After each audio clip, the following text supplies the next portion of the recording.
Gon Freecss, the most misunderstood character in Hunter x Hunter, be it on YouTube, Reddit, Twitter, or TikTok, and you see comments saying something about Gon that's clearly just wrong or just weird. Some saying he's a sociopath, others calling him a boring MC. He's a bad friend, very manipulative with Killua, doesn't care about right or wrong as long as it benefits him. Many not understanding why Gon got so emotional because of what happened to Kite, etc. There's so much wrong with each of those claims, and the majority of those things can be explained with one simple answer. He's 12 years old. But I won't just debunk it all by simply saying that, but instead by looking at the story and providing examples. Some people are under the assumption if they see a character do one thing, then that defines them now. Like the Gon is a sociopath claim because of some actions. I hope anyone who genuinely believes Gon is a sociopath never experiences the joy of a real yaoi or yuri moment. People don't look at the full picture or take into consideration the type of character Gon is or his age. This video I want to go over some criticisms and claims people have of Gon and debunk them all. Starting with the claim that Gon is very manipulative with Killua and a bad friend, as he seems to disregard Killua's feelings and consideration, many pointing at the Chimera Ant arc, or the dodgeball moment, or the scene of Gon saying Killua wouldn't like it but he will give in, and Meleon saying Killua has it rough. I might be crazy, but this scene almost paints it like they must be really close friends or something. It couldn't be. This moment by far is one of the craziest things some people spin in a negative light. This just screams really good friends. Speaking from my experience, I have some really good friends who know I hate frogs a lot, and I mean a lot. And some have the nerve to still send me frog pics or even frog gifts. Some even trying to get me to watch a Frogman movie with them, knowing I hate it a lot, but still try to get me to watch because they know with enough persistence I will give in. I also do the same with those friends as well, where I know some stuff they hate. I also get them to watch or do despite knowing they hate it. Now there are limits, of course, not saying so good friends can do the most awful things and it's all good. Not at all. There are lines that shouldn't be crossed, but the most important thing is if that friend tells you, hey, I'm not cool with that, then that's the last time you should do it. Communication is key, and that's the context people seem to be leaving out in Gon and Killua's friendship, and saying Gon is manipulative, yet they are leaving out Killua's perspective. So let's look at one moment and look at the full picture. The dodgeball game. The dodgeball game where Killua's hands got hurt and Gon knowing his hands got hurt and didn't say anything until Tessagera pointed it out, leaving many with the impression Gon is a bad friend for letting his friend get hurt and still continuing. But they are leaving Killua's perspective out and making Killua into this helpless friend who has no choice but to continue because Killua loves Gon a lot. But in reality, there have been moments in the story where Killua lays down rules and tells Gon, we won't do things your way, as shown in the York New arc, where they follow the spiders. Killua sets down some rules later as well. They only move if Kurapika helps. Again, Killua has been shown to not just blindly do everything Gon wants his way. Gon and Killua share a bond where they both strongly know what the other is like and what they are willing to do for each other. And they do this without communication at times because that's how strong their bond is. Killua is on board and feels the same way most of the times. If it was the other way around, Gon would do the same and hold the ball, and Killua would also hit the ball. Now maybe their approach would be different as they are different characters, and Killua will probably ask Gon if he's good to go again. There is some criticism to be found there, but even then, I don't see it as a big issue because you have to take into account both sides. Gon is 12 years old. Killua is as well, but with the way they both were raised is so vastly different. Gon sees things as it is, in a simple way. He doesn't look too deeply into something.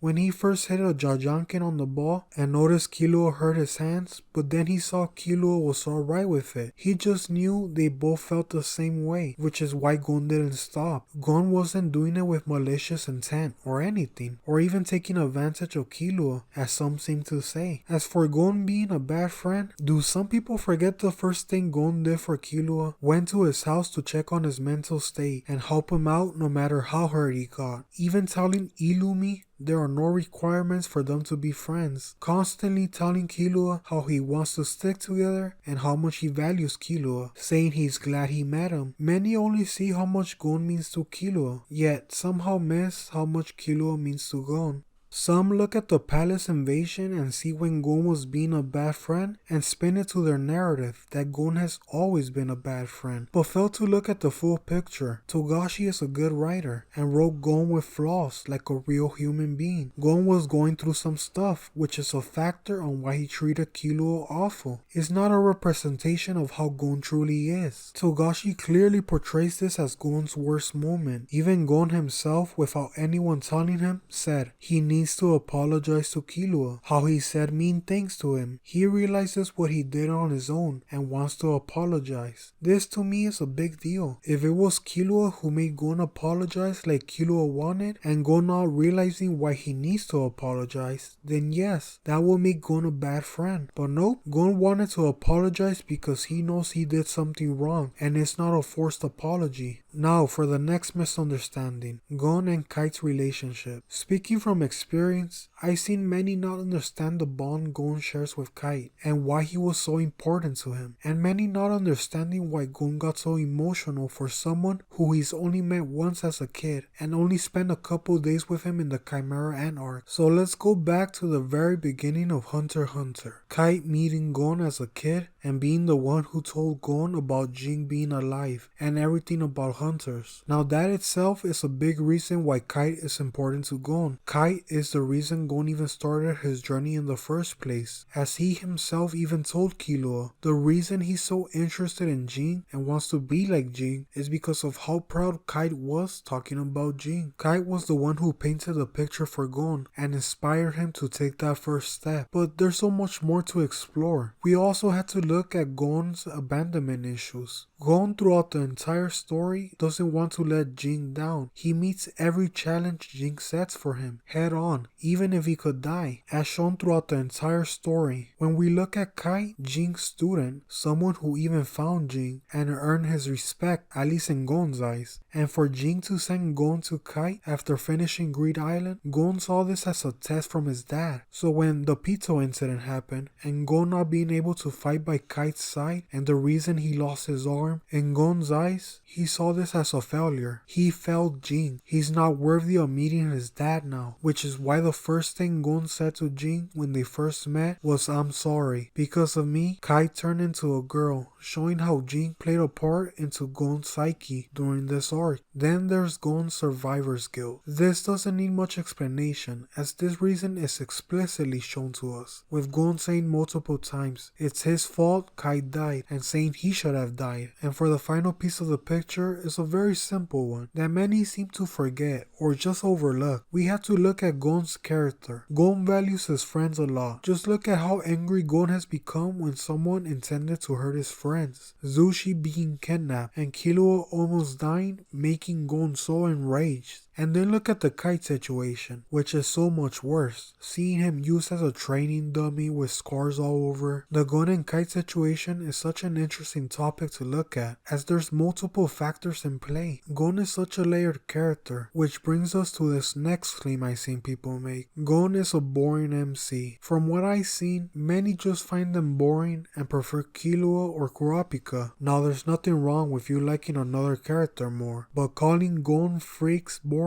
is wow. Just wow. Sure, Killua and Kurapika are amazing and cool characters. I love them a lot, but there's something that makes Gon stand apart from them, that makes watching Gon on his journey so much fun. It's his unpredictability and freedom as a character. What I mean by this is Killua and Kurapika's characters are more constrained compared to Gon's character. First, Killua and Kurapika are more logical and make more sound decisions. Sure, there are moments where they don't, but the majority of the time they are very calculated and logical, unlike Gon, who is more of a what he's feeling dictates his path, which can lead to any crazy scenarios we would never see with Kurapika and Killua. Some examples: the insane fight of Gon versus the Bomber. We would never see Kurapika and Killua deviate from a concrete plan to an idea they came up with on the whim, which leads to his arm being blown up. There's this chaos enveloped in Gon's character that allows for moments like this that can be recreated with Killua and Kurapika. Then there's the freedom Gon's character has that allows Togashi to explore and write Gon in any kind of story he wants because of his bizarre morality, his selfishness, etc., and put him in scenarios Kurapika and Killua would never be in. Kurapika, at least in the early arcs, his character wasn't allowed to deviate too far from his goal to get rid of the spiders and find the eyes of his people. Killua is more of a reactive character and moves when necessary. If not for Gon, we wouldn't have scenes like them following the spiders. There was not much to explore with Killua's character this early in the story, whereas with Gon, Togashi wrote Gon with such deep layers that makes him flexible to write him in any story he wants to write. Want to write Gon in a revenge story where he becomes a monster? Done. This is what makes Gon so fun and one of the best main characters. The next claim I want to debunk is some claiming Gon doesn't care about right or wrong as long as it benefits him. This is honestly a very dumb claim. There are many moments in the story where the show tells us this isn't the case at all. Just look at when they were looking for team members in Greed Island. Gorey knew saying they should invite this Krollo Lucifer, who they didn't know was Hisoka, to join them, as they weren't interested in cards. Killua saying it's someone from the spiders, and this is what Gon says. He won't let them join, he just wants to ask why they are here, showing that just because something benefits Gon, it doesn't mean he's always going to do it. Gon has morals, just very bizarre ones. Now, are they a little crazy? Sure, but to say Gon doesn't care about right or wrong as long as it benefits him is such a weird thing to say, when we the viewers have seen that Gon is a very stubborn person that refuses to change his opinion on something at times. So to say he would do anything bad or good as long as it benefits him makes it sound like he doesn't have any emotions at all. As for the last claim to debunk,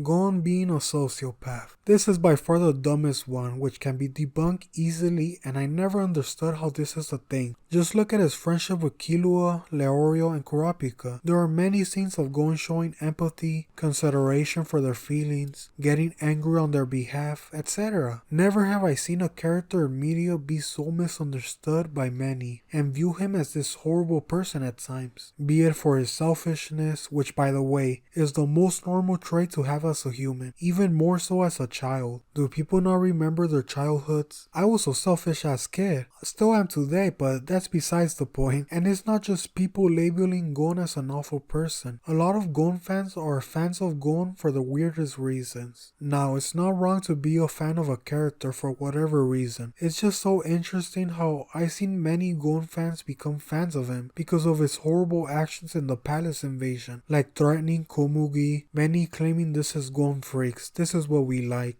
Again, not saying it's wrong. I probably sound like the most pretentious Gon fan right now. Only I understand Gon. Others can be fans of him for the wrong reasons. But being serious, for those that love Gon, the best thing about being a Gon fan, in my opinion, is there's many layers to Gon. And I always love hearing why others love Gon, as it's always a different answer every time. Many love Gon because of his bizarre morality. Many love his selfishness, or his craziness, his unpredictability. Others like how he wears his emotions on his sleeves, or how he values his friends. Gon to me will always remain my favorite character in Hunter x Hunter, and I hope to see him return in the story in the future. I probably forgot some other weird claims people make of Gon, but these are the ones that I wanted to talk about the most, and give my thoughts on it, so hope you enjoyed.